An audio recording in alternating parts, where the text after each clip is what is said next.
പോലെ രാവിലെ തൊട്ട് ഫോണിൽ കുത്തിയിരുന്നത്. ഒരു പണിക്കും പോകാതെ വീടിനും സമൂഹത്തിനും ഭാരമായ മകനെ അച്ഛൻ പോലീസിലേൽപ്പിച്ചു. ഇന്നത്തെ കോട്ട.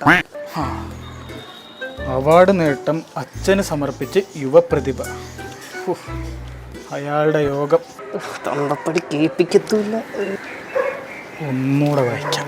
ജോലിയില്ലാത്ത യുവതലമുറ രാജ്യത്തിന് തന്നെ ഭീഷണിയെന്ന് പ്രധാനമന്ത്രി. ആരോട് പറയാൻ? രാവിലെ തൊട്ട് ഇല്ലാത്ത വാർത്ത വായിച്ച് കഷ്ടപ്പെടുവല്ലേ, എനിക്ക് നേരം ഉള്ളത് വായിക്കും. കടൽ കടത്താൻ അയക്കാൻ GCC ലൈസൻസിങ് എക്സാം പാസ്സാകൂ, ഉന്നത വിജയം നേടും, മെഡിക്കൽ ഫീൽഡ്. പുച്ഛിക്കേണ്ട, ഐക്യൻ അക്കാഡമിയിൽ ഓൺലൈൻ കോഴ്സിന് ഞാനും ചേരാൻ പോവാം. ഇനി നിങ്ങൾ എന്നെ കാണണമെങ്കിൽ കൊതിക്കും തന്നെ കൊതിക്കും. നന്നായി കണ്ടാൽ മതിയായിരുന്നു.